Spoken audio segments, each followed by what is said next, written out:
కానీ ఇక్కడ ఉంటూ ఇక్కడ గాలి పీలుస్తూ కొంతమంది ట్వీట్లు చేస్తున్న నేపథ్యం, శుభాకాంక్షలు చెబుతున్న నేపథ్యం,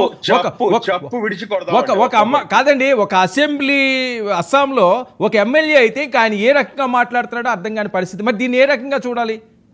చెప్పు విడిచి కొట్టాలి అంటాను కదా సార్. చెప్పు కూడా మామూలుగా విడిచి కొట్టకూడదు, పెంటలో పెట్టి దాని తర్వాత కొట్టాలి అటువంటి లఫంగి గాళ్ళని. వాడు ఎవడో వాళ్ళని ఖచ్చితంగా దాన్ని మేము ముక్త కంఠంతో ఖండిస్తున్నాం సార్. ఖండించడం కాదు, ఇక్కడ చట్టాలు ఏదైతే ఉన్నాయో ఆ చట్టాల ప్రకారం వాళ్ళని శిక్షించాలి.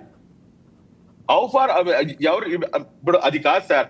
ఇప్పుడు ఈ దేశానికి ప్రధానమంత్రి నరేంద్ర మోదీ గారితో నాకు అనేకమైనటువంటి అంశాల్లో నాకు డిఫరెన్స్ ఆఫ్ ఒపీనియన్ ఉంటుంది. కానీ ఆ డిఫరెన్స్ ఆఫ్ ఒపీనియన్ నా ఇంటి వరకే. నా ఇల్లు అంటే నా భారతదేశం. నాకు ప్రతి భారతీయుడు కూడా 2 ఇళ్ళు ఉంటాయండి. ఒకటి వాడు నివసిస్తున్న ఇల్లు అయితే, రెండోది దేశం. ఈ దేశం అతిపెద్ద ఇల్లు. ఈ ఇంట్లో మొగుడు పెళ్ళాలు నలుగురు ఉంటేనే భిన్నాభిప్రాయాలు ఉంటాయి. ఇక్కడ భిన్నాభిప్రాయాలు ఉంటాయి, మేము చూసుకుంటాం అది. కానీ ఇందులో వేరే వాడు తలదూర్చి మాట్లాడేటటువంటి ఏదైతే ఇటువంటి చేష్టలు ఉన్నాయో వీటిని ఖచ్చితంగా దానికి మనం ఖండన చేయాల్సిందే, దాన్ని మనం శిక్షించాల్సిందే, అందులో అనుమానం లేదు.